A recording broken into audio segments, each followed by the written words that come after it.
இரட்டை வேடம் வேண்டாம். அபூ ஹுரைரா ரலியல்லாஹு தஆலா அன்ஹு அறிவிக்கிறார்கள், இவர்களிடம் ஒரு முகமும்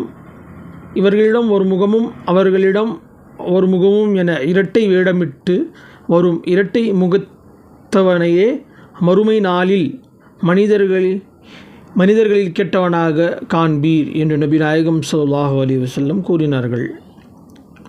நூல் புகாரி, முஸ்லிம், திர்மிஸி, அபூ தாவூத், இப்னு மாஜா, அஹ்மத், அல் முஅத்தா அனைத்து இந்த ஹதீஸானது இந்த கீழ்கண்ட ஹதீஸ் புத்தகங்களில் இடம்பெற்றிருக்கின்றது.